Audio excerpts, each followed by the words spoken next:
Today we are going to discuss about mutual owings. What is mutual owings? എന്താണ് mutual owings എന്നുള്ളതുകൊണ്ട് ഉദ്ദേശിക്കുന്നത്? Mutual owings ഇവിടെ നമ്മൾ already മനസ്സിലാക്കി കഴിഞ്ഞതിന് മുമ്പുള്ള ക്ലാസ്സുകളിലൊക്കെ ഒരു കമ്പനി മറ്റൊരു കമ്പനിനെ ഏറ്റെടുക്കുകയാണ് ചെയ്യുന്നത്, അല്ലെ? ഒരു കമ്പനി മറ്റൊരു കമ്പനിനെ ഏറ്റെടുക്കുന്നു.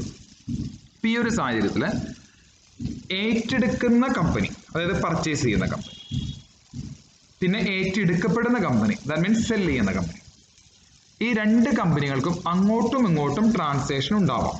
അതായത് സെല്ല് ചെയ്യുന്ന കമ്പനിയിലെ ക്രെഡിറ്റേഴ്സ് എന്ന് പറയുന്നത് ഒരു പക്ഷേ ബൈ ചെയ്യുന്ന കമ്പനിയിലെ ഡെപ്റ്റേഴ്സ് ആയിരിക്കാം. അതുപോലെ തന്നെ ബൈ ചെയ്യുന്ന കമ്പനി, പർച്ചേസ് ചെയ്യുന്ന കമ്പനി, ആ കമ്പനി എന്തെങ്കിലും സാധനം സെല്ല് ചെയ്യുന്ന കമ്പനിക്ക് വിറ്റിട്ടുണ്ടാവും. ആ സെല്ല് ചെയ്ത കമ്പനി ഒരു പക്ഷേ പൈസ പൂർണ്ണമായിട്ട് തിരിച്ചു കൊടുത്തിട്ടുണ്ടാവില്ല. അപ്പൊ അങ്ങനെ ഇൻ ബിറ്റ്വീൻ സ്റ്റോക്കുകളൊക്കെ വേണമെങ്കിൽ ഉണ്ടാവാം. ബിൽസ് റിസീവബിൾസ് ഉണ്ടാവാം, സെയിൽസ് ഉണ്ടാവാം, പർച്ചേസ് ഉണ്ടാവാം. ഈ രണ്ട് കമ്പനികൾ അങ്ങോട്ടും ഇങ്ങോട്ടും നടത്തിയ ചില ട്രാൻസാക്ഷൻസ് ഉണ്ടാവാം. അപ്പൊ ഈ ട്രാൻസാക്ഷൻസ് ഒക്കെ എന്ത് ചെയ്യും? കാരണം ഇവരിനിപ്പോ ഒന്നിക്കാൻ പോവല്ലേ, അപ്പൊ എന്ത് ചെയ്യും? അതാണ് നമ്മളിവിടെ മ്യൂച്വൽ ഓയിങ്സ് എന്നുള്ളതുകൊണ്ട് പഠിക്കാനായിട്ട് ഉദ്ദേശിക്കുന്നത്. അപ്പൊ നമുക്ക് നോക്കാം എന്താണ് mutual owings. While preparing the consolidated balance sheet the mutual owings are not required to be Sean.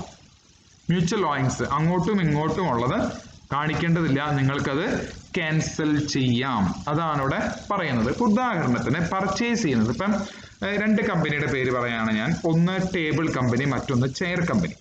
Table എന്ന് പറയുന്ന കമ്പനി ചെയർ എന്ന് പറയുന്ന കമ്പനിനെ മേടിക്കണം. ടേബിൾ എന്ന് പറയുന്ന കമ്പനി ചെയർ എന്ന് പറയുന്ന കമ്പനിനെ മേടിക്കുന്നു. പക്ഷേ നമ്മൾ സാധാരണ രീതിയിൽ ഇത് മേടിച്ചു കഴിയുമ്പോൾ കൺസോളിഡേറ്റഡ് ആയിട്ടുള്ള ബാലൻസ് ഷീറ്റ് പ്രിപ്പയർ ചെയ്യാറുണ്ട്. ഇവർ രണ്ടുപേരുടെയും ഡെപ്റ്റേഴ്സ് ഉണ്ടെങ്കിൽ രണ്ടുപേരുടെയും ഡെപ്റ്റേഴ്സ് തമ്മിൽ കൂട്ടി എത്രയാണോ ആകത്തുക അത് എഴുതുന്നു. ക്രെഡിറ്റേഴ്സ് തമ്മിൽ കൂട്ടി ആകത്തുക എത്രയാണോ അത് എഴുതുന്നു. പക്ഷേ ചെയർ ലിമിറ്റഡിലെ 1000 ക്രെഡിറ്റേഴ്സ് എന്ന് പറയുന്നത്, ചെയർ ലിമിറ്റഡ് 1000 രൂപ ആർക്ക് കൊടുക്കാണ്ട്. അങ്ങനെ ചെയർ ലിമിറ്റഡിന്റെ ബാലൻസ് ഷീറ്റിൽ എഴുതിയിട്ടുണ്ട് 1000 രൂപ കൊടുക്കാനുണ്ട്. ചെയർ ലിമിറ്റഡിന് 1000, മൊത്തം കുറെ ക്രെഡിറ്റേഴ്സ് ഉണ്ട്, അതിൽ 1000 രൂപ ടേബിൾ ലിമിറ്റഡിന് കൊടുക്കാനുള്ളതാണ്. ടേബിൾ ലിമിറ്റഡ് ആണ് ചെയർ ലിമിറ്റഡിന്റെ ഒരു ക്രെഡിറ്റർ 1000 രൂപയുടെ. അപ്പൊ ടേബിൾ ലിമിറ്റഡിൽ എന്ത് എഴുതിയിട്ടുണ്ടാവും? ഡെപ്റ്റേഴ്സ് എന്ന് പറഞ്ഞിട്ട് ഈ 1000 രൂപ എഴുതിയിട്ടുണ്ടാവും, ശരിയല്ലേ? അങ്ങോട്ടും ഇങ്ങോട്ടും വരുമല്ലോ. ടേബിൾ ലിമിറ്റഡിലെ ഡെപ്റ്റേഴ്സ് എന്ന് പറഞ്ഞിട്ട് 1000 രൂപ എഴുതിയിട്ടുണ്ട്, അതിന്റെ ബ്രാക്കറ്റിൽ ചിലപ്പോൾ ചെയർ ലിമിറ്റഡ് ആണ് ഈ ഡെപ്റ്റർ എന്ന് എഴുതിയിട്ടുണ്ടാവും. ചെയർ ലിമിറ്റഡിലെ 1000 രൂപ എന്ന് പറഞ്ഞ ക്രെഡിറ്റേഴ്സ് എഴുതിയിട്ടുണ്ട്, അതിന്റെ ബ്രാക്കറ്റിൽ ചിലപ്പോൾ എഴുതിയിട്ടുണ്ടോ ടേബിൾ ലിമിറ്റഡ് ആണ് ക്രെഡിറ്റേഴ്സ്. പിന്നെ കൺസോളിഡേറ്റഡ് ബാലൻസ് ഷീറ്റ് പ്രിപ്പയർ ചെയ്യുമ്പോൾ എന്ത് ചെയ്താൽ മതി? ഈ 1000 രൂപ കുറച്ചിട്ടുള്ള ക്രെഡിറ്ററിന്റെ എമൗണ്ടും ഡെപ്റ്ററിന്റെ എമൗണ്ടും എഴുതിയാൽ മതി. കാരണം ഇവർ മ്യൂച്വലി അടുത്തൂലോ, മ്യൂച്വലി അവർ കൺസോളിഡേറ്റ് ചെയ്യപ്പെടല്ലേ. അപ്പൊ പിന്നെ മ്യൂച്വലി ഉള്ള അഡ്ജസ്റ്റ്മെന്റുകൾ ചെയ്യേണ്ടതില്ല, അത് എലിമിനേറ്റ് ചെയ്യും. അതാണ് പറയുന്നത്. Cancel out each other when appearing in the asset side as well as liability side. Therefore, ഞാനിപ്പോ പറഞ്ഞാൽ അസറ്റ് സൈഡും ലയബിലിറ്റി സൈഡും വരുന്നുണ്ട്. ക്രെഡിറ്റേഴ്സിന്റെ അവിടെ 1000 രൂപ കുറയ്ക്കാൻ പറഞ്ഞു, ലയബിലിറ്റി സൈഡിലാണ് ക്രെഡിറ്റേഴ്സ് വരുന്നത്. ഡെപ്റ്റേഴ്സിന്റെ അവിടെ 1000 രൂപ കുറയ്ക്കാൻ പറഞ്ഞു, അസറ്റിലാണ് ഡെപ്റ്റേഴ്സ് വരുന്നത്. അപ്പൊ രണ്ട് സൈഡിലും ഈക്വൽ പ്രൊപ്പോർഷൻ അനുസരിച്ച് കുറയും. There is no need to show them and they should be eliminated. അത് എലിമിനേറ്റ് ചെയ്യാണ് വേണ്ടത്. അതുകൊണ്ടാണ് ഞാൻ പറഞ്ഞ 1000 രൂപ കുറയ്ക്കണം, അത് നമ്മൾ ഷോ ചെയ്യേണ്ട ആവശ്യം ഇല്ല. Then the examples of such mutual owings are, എന്തൊക്കെയാണ് mutual owings? First one, trade debtors and creditors. നമ്മൾ ഓൾറെഡി മനസ്സിലാക്കി കഴിഞ്ഞു. ട്രേഡ് ഡെപ്റ്റേഴ്സ് ഉണ്ട്, ക്രെഡിറ്റേഴ്സ് ഉണ്ട്. അതുപോലെ തന്നെ ബിൽസ് റിസീവബിൾസ് ഉണ്ട്, ബിൽസ് പേയബിൾ ഉണ്ട്. ഒരു കമ്പനിയുടെ ബിൽസ് റിസീവബിൾ എന്ന് പറയുന്നത് മറ്റൊരു കമ്പനിയുടെ ബിൽസ് പേയബിൾ ആയിരിക്കും, അത് അങ്ങനെയാണ് വരുന്നത്. അപ്പൊ ബിൽസ് റിസീവബിൾസ് അസറ്റ് സൈഡിലും ബിൽസ് പേയബിൾസ് ലയബിലിറ്റി സൈഡിലും വരും. ലോൺസ് ആൻഡ് അഡ്വാൻസസ് ഉണ്ട്. ഇപ്പൊ ഉദാഹരണത്തിന് ചെയർ ലിമിറ്റഡ് എന്ന് പറയുന്ന കമ്പനി കുറച്ച് ലോൺ എടുത്തിട്ടുണ്ട്. 1000 രൂപ ചെയർ ലിമിറ്റഡ് എന്ന് പറയുന്ന കമ്പനി ലോൺ എടുത്തിട്ടുണ്ട്. ആ ലോൺ എടുത്തത് ടേബിൾ ലിമിറ്റഡിൽ നിന്നാണ്. അപ്പൊ മ്യൂച്വൽ ഓയിങ്സ് ആയില്ലേ. ചെയർ ലിമിറ്റഡ് 1000 രൂപ ടേബിൾ ലിമിറ്റഡിൽ നിന്ന് കടമെടുത്തിട്ടുണ്ട്, കൺസോളിഡേഷൻ ഒക്കെ നടക്കുന്നേക്കാൾ മുമ്പ്. അപ്പൊ ഇപ്പൊ കൺസോളിഡേഷൻ നടക്കുമ്പോൾ അവർ അങ്ങോട്ടും ഇങ്ങോട്ടും അല്ലേ, അതായത് ടേബിൾ ലിമിറ്റഡ് അഡ്വാൻസ് ചെയ്തു അല്ലെ. അഡ്വാൻസസ് ടേബിൾ ലിമിറ്റഡിന്റെ ബാലൻസ് ഷീറ്റിൽ കാണും. ലോൺസ് എന്നുള്ള രീതിയിൽ സി ലിമിറ്റഡിന്റെ ബാലൻസ് ഷീറ്റ്, ചെയർ ലിമിറ്റഡിന്റെ ബാലൻസ് ഷീറ്റിലും കാണും. അപ്പൊ അങ്ങോട്ടും ഇങ്ങോട്ടും. Then debentures. ഒരു പക്ഷേ ചെയർ ലിമിറ്റഡ് ഇഷ്യൂ ചെയ്ത കുറച്ച് ഡിബഞ്ചേഴ്സ് ടേബിൾ ലിമിറ്റഡ് മേടിച്ചിട്ടുണ്ടായിരുന്നു എന്ന് കരുതാം. അപ്പൊ അതെന്തായി? അത് മ്യൂച്വൽ ഓയിങ്സ് ആയി. Debentures issued by one company and investment made by another company in this debenture shall be eliminated. അപ്പോൾ ഇത് നമ്മൾ എന്ത് ചെയ്യണം? എലിമിനേറ്റ് ചെയ്യണം എന്ന് പറയുന്നത്. The difference in the paid up value of debenture by the issuing company and amount paid by the investing company is adjusted through the capital reserve or goodwill. അതെന്തായിട്ട് adjust ചെയ്യണം? ക്യാപിറ്റൽ റിസർവ് ആയിട്ടോ അല്ലെങ്കിൽ goodwill ആയിട്ടോ നമ്മളത് adjust ചെയ്യണം എന്നാണ് പറയുന്നത്. Then debenture interest accrued or payable on debenture is also eliminated. അപ്പോൾ ഡിബഞ്ചർ ഇൻട്രസ്റ്റ് എന്തെങ്കിലും പേയ്മെന്റ് നടത്താനുണ്ടെങ്കിൽ അതും നമ്മൾ എന്ത് ചെയ്യണം എന്നാണ് പറയുന്നത്? എലിമിനേറ്റ് ചെയ്യണമെന്നാണ് പറയുന്നത്. അപ്പോൾ ഇത്രയും കാര്യങ്ങളാണ്, ഈ 4 പ്രധാനപ്പെട്ട കാര്യങ്ങളാണ് മ്യൂച്വൽ ഓയിങ്സിൽ വരുന്നത്. അത് നിങ്ങൾ വളരെയധികം ശ്രദ്ധിച്ച് മനസ്സിലാക്കണം. മ്യൂച്വൽ ഓയിങ്സിൽ വരുന്ന പ്രധാനപ്പെട്ട എക്സാമ്പിളുകൾ, പ്രധാനപ്പെട്ട എന്നുള്ള വാക്ക് ഞാൻ ഉപയോഗിക്കുന്നത് നിങ്ങൾ വളരെയധികം ശ്രദ്ധിക്കണം. കാരണം ഇത് മാത്രമല്ല, ഇതിലപ്പുറവും വരാം, പക്ഷെ ഇതാണ് പ്രധാനമായിട്ട് വരുന്ന കാര്യങ്ങൾ എന്ന് മാത്രമേ ഉള്ളൂ. അതിൽ ഒന്നാമത്തെ കാര്യം ട്രേഡ് ഡെപ്റ്റേഴ്സും മറ്റേ കമ്പനിയിൽ അപ്പോൾ ക്രെഡിറ്റേഴ്സും ആയിട്ട് വരും. ബിൽസ് റിസീവബിൾ, ബിൽസ് പേയബിൾ ഉണ്ടാവാം, ലോൺസ് ആൻഡ് അഡ്വാൻസസ് ഉണ്ടാവാം. ഡിബഞ്ചേഴ്സ് ഒരു കമ്പനിയിൽ വരും, മറ്റേ കമ്പനിയിൽ ഇൻവെസ്റ്റ്മെന്റ് എന്നും പറഞ്ഞിട്ട് കാണും. അപ്പൊ ഇങ്ങനെയൊക്കെയാണ് പ്രധാനമായിട്ടുള്ള മ്യൂച്വൽ ഓയിങ്സുകൾ പ്രത്യക്ഷപ്പെടാനായിട്ടുള്ള സാധ്യത. എന്താണ് മ്യൂച്വൽ ഓയിങ്സ് എന്ന് പറഞ്ഞിട്ടുണ്ടെങ്കിൽ ഒരു കമ്പനിയിലുള്ള കാര്യം മറ്റൊരു കമ്പനിയുടെ ആയിരിക്കാം. ഒരു കമ്പനിയിലെ ക്രെഡിറ്റേഴ്സ് എന്ന് പറഞ്ഞാൽ മറ്റേ കമ്പനിയിലെ ഡെപ്റ്റേഴ്സ് ആയിരിക്കാം. ഈ കൺസോളിഡേറ്റ് ചെയ്യുന്ന കമ്പനികൾ തമ്മിൽ അതാണ് ഉദ്ദേശിക്കുന്നത്. ഇനി നമുക്കൊരു എക്സാമ്പിളിലേക്ക് പോവാം. 13ാമത്തെ എക്സാമ്പിൾ എന്താണ് പറയുന്നത് നമുക്ക് നോക്കാം. The following are the summarized balance sheet of A Limited. A Limitedന്റെ ബാലൻസ് ഷീറ്റ് ആണ് and B Limited as at 31st March 2020 balance sheet തരുന്നു. ദെൻ ഇതിൽ ഫിഗേഴ്സ് ഒക്കെ കൊടുത്തിട്ടുണ്ട്. ഇക്വിറ്റി ക്യാപിറ്റൽ, ഷെയർ ക്യാപിറ്റൽ 1,50,000, പിന്നെ ബി ലിമിറ്റഡിൽ 80,000, reserve and surplus, statement of profit and loss account അതിൽ 30,000 ഉണ്ട്. Then statement of profit and loss debit balance ഉണ്ട്, അതൊരു 20,000 രൂപയാണ് ബി ലിമിറ്റഡിൽ വരുന്നത്. ദെൻ കറണ്ട് ലയബിലിറ്റീസിൽ ട്രേഡ് പേയബിൾ ഉണ്ട് 1,20,000 45,000. അപ്പോൾ ഇത്രയൊക്കെയാണ് പ്രധാനമായിട്ടും നമ്മുടെ ലയബിലിറ്റി സൈഡിൽ 2 കമ്പനിയുടെയും വരുന്നത്. Now we can discuss the asset side. Asset സൈഡിൽ എന്താ സംഭവിക്കുന്നത്? അസറ്റ് സൈഡിൽ സംഭവിക്കുന്നത് ഫിക്സഡ് അസറ്റ് മെഷീനറി 2 ഉണ്ട്, ഇൻവെസ്റ്റ്മെന്റ് ഉണ്ട്. Then investment 60,000 shares in B Limited. ശ്രദ്ധിക്കുക, investment 60,000 shares in B Limited. B ലിമിറ്റഡിൽ 60,000 shares. Okay, 60,000 equity shares in B Limited. നമ്മൾ കൺസോളിഡേഷൻ ആണ് നടത്തുന്നത്, നമുക്കറിയാലോ. ദെൻ കറണ്ട് അസറ്റ് അതിന്റെ കാര്യം കൂടി എഴുതിയിട്ടുണ്ട്. അപ്പൊ ഇവിടെ ഒരു കാര്യം കൂടി നിങ്ങളുടെ ശ്രദ്ധയിലേക്ക് പെടുത്തട്ടെ. ഇതിനു മുമ്പുള്ള വീഡിയോയിലൊക്കെ നമ്മൾ ഡിസ്കസ് ചെയ്തിട്ടുണ്ട്, പക്ഷെ എന്നിരുന്നാലും ചിലപ്പോൾ മറന്നു കാണുമെന്നുള്ളതുകൊണ്ട് നിങ്ങളുടെ ശ്രദ്ധയിലേക്ക് പെടുത്താണ്.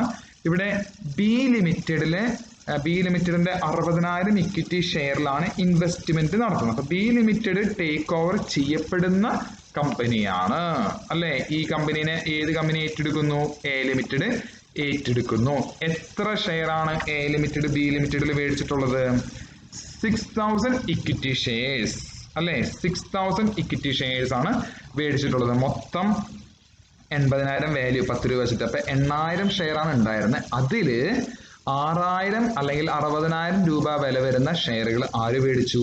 എ ലിമിറ്റഡ് മേടിച്ചു. അപ്പൊ സ്വാഭാവികമായിട്ടും നിങ്ങളുടെ മനസ്സിലേക്ക് വരേണ്ട വേറൊരു കൺസെപ്റ്റും കൂടിയുണ്ട്. അതെന്താണ്? ബാക്കി 20,000 അല്ലെങ്കിൽ 2,000 നമ്പർ ഓഫ് ഷെയർസ് ഉണ്ട്. അത് ആരുടെ ഭാഗമായിരിക്കും? മൈനോറിറ്റി ഇൻട്രസ്റ്റ് അല്ലേ. മൈനോറിറ്റി ഇൻട്രസ്റ്റ് എന്ന് പറയുന്ന ഒരു എലമെന്റും കൂടി ഉണ്ട്. നമ്മൾ ഇതിനു മുമ്പത്തെ ക്ലാസ്സിലൊക്കെ അതിനെ കുറിച്ച് ഡിസ്കസ് ചെയ്തിട്ടുള്ളതാണ്. അപ്പൊ 2,000 ഷെയർസ്, 6,000 ഷെയർസ് എ ലിമിറ്റഡിന്റെ പക്കലും ബാക്കിയുള്ള 2,000 ഷെയർസ് മൈനോറിറ്റി ഇൻട്രസ്റ്റ് ഹോൾഡേഴ്സിന്റെ പക്കലുമായിരിക്കും. Then debtors of A Limited. ഇനി വളരെ ശ്രദ്ധിക്കേണ്ട കാര്യം ഇതാണ്. Debtors of A Limited. Debtors ഉണ്ട് എ ലിമിറ്റഡിൽ, ഡെപ്റ്റേഴ്സ് ഉണ്ട്. അസറ്റ് സൈഡിൽ നോക്കിയിട്ടുണ്ടെങ്കിൽ നമുക്ക് അറിയാൻ പറ്റും എ ലിമിറ്റഡിൽ ഡെപ്റ്റേഴ്സ് ഉണ്ടായിരുന്നു. ഈ ബിൽസ് റിസീവബിൾ അതൊക്കെയാണ് ഉദ്ദേശിക്കുന്നത് കേട്ടോ. Debtors of A Limited include 75,000 due from B Limited.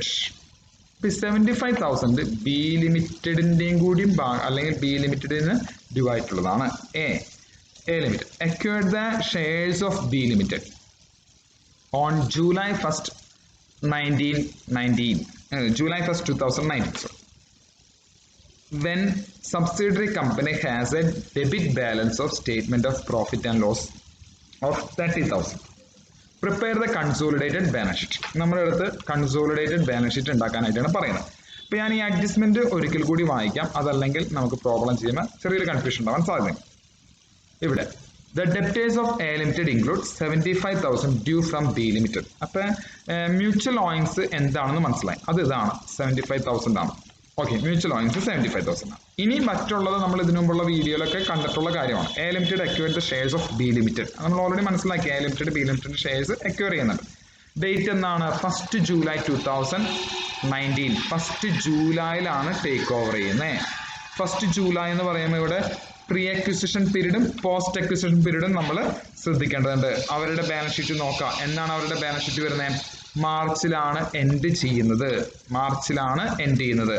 അപ്പൊ മാർച്ചിലാണ് എൻഡ് ചെയ്യുന്നത്. മാർച്ച് മുതൽ ഏപ്രിൽ 1 മുതൽ അക്കൗണ്ടിങ് ഇയർ സ്റ്റാർട്ട് ചെയ്യുന്നു.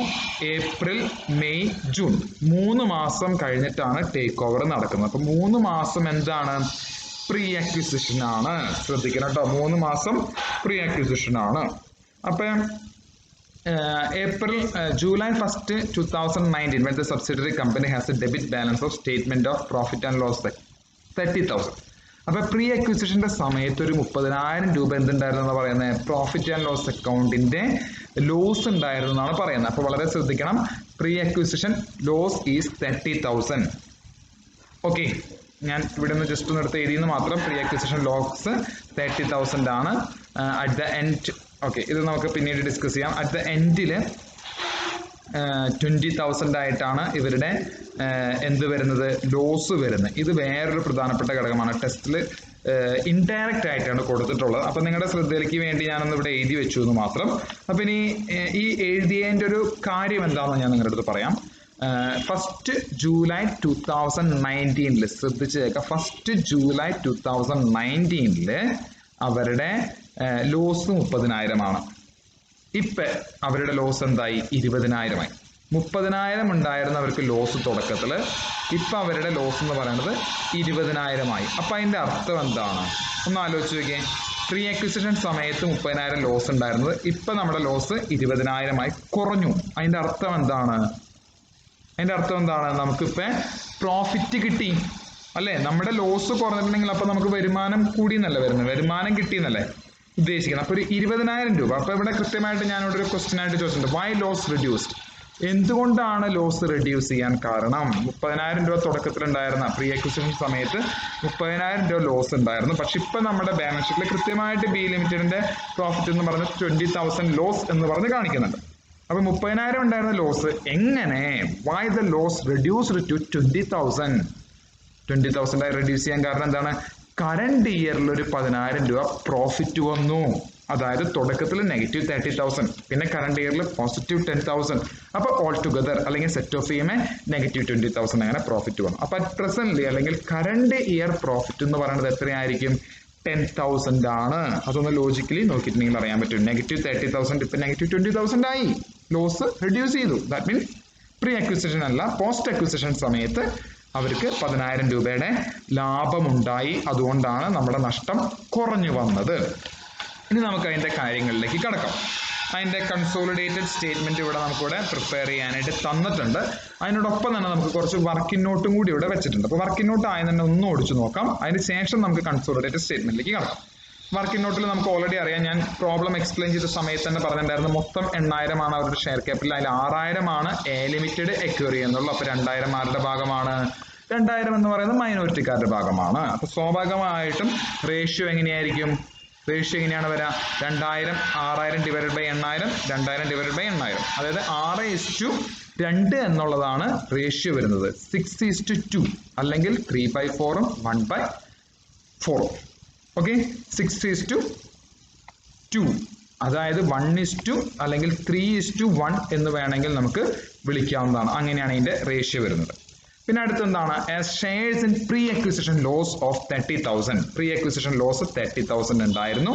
ഞാൻ ഓൾറെഡി എക്സ്പ്ലെയിൻ ചെയ്തിട്ടുണ്ടായിരുന്നു. അപ്പൊ പോസ്റ്റ് അക്വിസിഷന്റെ സമയത്ത് ലോസ് അല്ല, പ്രോഫിറ്റ് ഒരു 10,000 ഉണ്ടായത് കൊണ്ടാണ് നമ്മുടെ 30,000 ഉണ്ടായിരുന്ന ലോസ്, അതായത് ഓപ്പണിംഗിൽ ഉണ്ടായിരുന്ന ലോസ് ക്ലോസിംഗിലെ ലോസ് കുറഞ്ഞു വരാൻ കാരണം എന്താണ്? നമുക്ക് പോസ്റ്റ് അക്വിസിഷൻ സമയത്ത് 10,000 രൂപ ലാഭമുണ്ടായതാണ്. പോസ്റ്റ് അക്വിസിഷൻ പീരീഡിൽ അതാണ് ഇവിടെ ഉദ്ദേശിക്കുന്നത്. അപ്പൊ പോസ്റ്റ് അക്വിസിഷൻ പീരീഡിൽ 10,000 രൂപ ലാഭം ഉണ്ടായെന്ന് പറഞ്ഞു. അപ്പൊ ഈ 10,000 രൂപ ലാഭത്തില് എ കമ്പനിയുടെ ഭാഗം എത്രയാണ്? 3/4 ഭാഗം അല്ലെ? 10,000 രൂപയിൽ 3/4, അതായത് 7,500 രൂപ ആരുടെ ഭാഗമാണ്? എ ലിമിറ്റഡിന്റെ ഭാഗമാണ്. ഇനി calculation of cost of control or goodwill. Cost of control എങ്ങനെ നമുക്ക് കണ്ടുപിടിക്കും? Cost of control or goodwill എന്ന് പറയുന്നത് എങ്ങനെയാണ്? എങ്ങനെ നമുക്കത് കണ്ടുപിടിക്കാനായിട്ട് പറ്റുക? കൺസിഡറേഷൻ പെയ്ഡ് ഫോർ ബിക്ക് കൊടുത്ത തുക എത്രയാണ്? കൃത്യമായിട്ട് 40,000 ഓൾറെഡി പറഞ്ഞിട്ടുണ്ട് നമ്മുടെ ചോദ്യത്തിൽ. 40,000 രൂപയാണ് അവർക്ക് കൺസിഡറേഷൻ ആയിട്ട് കൊടുത്തിട്ടുണ്ടായിരുന്നത്. നമുക്ക് അങ്ങനെ നോക്കാം, നമ്മുടെ ചോദ്യത്തിൽ അങ്ങനെ എവിടെയെങ്കിലും പറയുന്നുണ്ടോ എന്ന് ജസ്റ്റ് നോക്കി നോക്കിയേ. ഉവാലോ 6,000 ഷെയർ മേടിക്കാനായിട്ട് 40,000 രൂപയല്ലേ കൊടുത്തത്? ഇപ്പൊ 40,000 രൂപ കൊടുത്തിട്ടാണ് അവര് മേടിച്ചത്. ശ്രദ്ധിച്ച് മനസ്സിലാക്കാം. 40,000 രൂപ കൊടുത്ത് മേടിച്ചു. അവർക്ക് already value of shares acquired 60,000 രൂപയുടെ ഷെയർസ് അക്വയർ ചെയ്തു. Then shares in pre acquisition loss 30,000 രൂപ ലോസ് ഉണ്ടായിരുന്നു എന്ന് ഓൾറെഡി ഞാൻ പറഞ്ഞിട്ടുണ്ടായിരുന്നു ഇല്ലേ? പ്രീ അക്വിസിഷന്റെ സമയത്ത് ടെസ്റ്റിൽ ഓൾറെഡി കൊടുത്തിട്ടുണ്ട്. 30,000 രൂപ ലോസ് ഉണ്ടെങ്കിൽ അവരുടെ ഭാഗം എത്രയായിരുന്നു? ആ 30,000ത്തിന്റെ 3 ഭാഗം അവരുടെ ഭാഗമാണ്. That means 22,000. അപ്പൊ അവർക്ക് നെറ്റ് ബെനിഫിറ്റ് കിട്ടിയത് 60,000ത്തിന്റെ ഭാഗം കിട്ടിയെന്നുണ്ടെങ്കിൽ ലോസ് കുറച്ചുണ്ടായിരുന്നു. അപ്പൊ നെറ്റ് ബെനിഫിറ്റ് 37,500 കിട്ടിയുള്ളൂ. 40,000 കൊടുത്ത് 37,500 രൂപയുടെ അസറ്റാണ് മേടിച്ചത്. അപ്പൊ കൂടുതൽ തുക കൊടുത്ത് കുറവ് വാല്യൂ കിട്ടി. അപ്പൊ ഗുഡ് വിൽ ആണ് അവിടെ ജനറേറ്റ് ചെയ്യുന്നത്. Good will is 2,500. അതുപോലെ തന്നെ മൈനോറിറ്റി ഇൻട്രസ്റ്റിന് നമുക്ക് കണ്ടുപിടിക്കാവുന്നതാണ്. മൈനോറിറ്റി ഇൻട്രസ്റ്റിന് നമുക്ക് എങ്ങനെ കണ്ടുപിടിക്കാൻ പറ്റാം? മൈനോറിറ്റി ഇൻട്രസ്റ്റ് ഹോൾഡേഴ്സിന് 20,000 ആണ് വാല്യൂ അല്ലെ? നമുക്ക് ഓൾറെഡി അറിയാം 20,000 ആണ് അവരുടെ വാല്യൂ. പിന്നെ പ്രീ അക്വിസിഷൻ എന്ന് വെച്ചാൽ 30,000 അവർക്ക് പ്രീ അക്വിസിഷൻ ആയിരുന്നു. അതിൽ 7,500 രൂപ അവരുടെ ഭാഗമായിട്ടുള്ള ലോസ് ആണ്, അത് കുറയ്ക്കണം. പിന്നെ പോസ്റ്റ് അക്വിസിഷനിൽ 10,000 രൂപ ലാഭമുണ്ടെന്ന് പറഞ്ഞു അല്ലെ? 10,000 രൂപ ലാഭം ഉണ്ടാക്കി എന്ന് പറഞ്ഞു. ആ 10,000 രൂപ ലാഭമാണ് ലാഭത്തിന്റെ വിഹിതം. അതായത് 10,000 രൂപയിൽ നിന്ന് 2/8 അല്ലെങ്കിൽ 1/4 ആ ഭാഗം എത്രയാണ്? 2,500. അപ്പൊ അവർക്ക് മൊത്തം എത്ര ലാഭം കിട്ടി? 20,000 minus 7,500 plus 2,500 all together 15,000 rupees. അതാണ് മൈനോറിറ്റി അല്ലെങ്കിൽ നോൺ കൺട്രോളിംഗ് പാർട്ടീസിന്റെ ഇൻട്രസ്റ്റ് അല്ലെങ്കിൽ അതിന്റെ വാല്യൂ എന്ന് പറയുന്നത്. ഇനി അടുത്ത് calculation of profit and loss അല്ലെങ്കിൽ അവരുടെ സർപ്ലസ് എന്ന് പറയാം. To be shown in the consolidated balance sheet. Statement of profit and loss account. അവരുടെ പ്രോഫിറ്റ് എന്ന് പറയുന്നത് എത്രയാണ്? 30,000 രൂപയാണ് അവരുടെ പ്രോഫിറ്റ് എന്ന് പറയുന്നത്. Okay, surplus statement of profit 30,000 രൂപയാണ്. അത് എ ലിമിറ്റഡിന്റെ പ്രോഫിറ്റ് ആണ് ഇവിടെ പറയുന്നത് കേട്ടോ. ദെൻ ഷെയർസ് ഇൻ പോസ്റ്റ് അക്വിസിഷന്റെ സമയത്ത് അവർക്ക് ഒരു പ്രോഫിറ്റ് കിട്ടി അല്ലേ? പ്രോഫിറ്റ് എന്ന് വെച്ചാൽ 10,000 രൂപയിൽ ഒരു 3/4 ഭാഗം നമ്മുടെയാണ്. ദാറ്റ് മീൻസ് 7,500 നമ്മുടെയാണെന്ന് അറിയാം. മൊത്തം അവർക്ക് 37,000 രൂപയാണ് അവരുടെ ലാഭമായിട്ട് വരുന്നത്. ഇപ്പൊ ഇത്രയ്ക്കും കാര്യമല്ല. വർക്കിംഗ് നോട്ട് ഞാൻ എക്സ്പ്ലെയിൻ ചെയ്തു.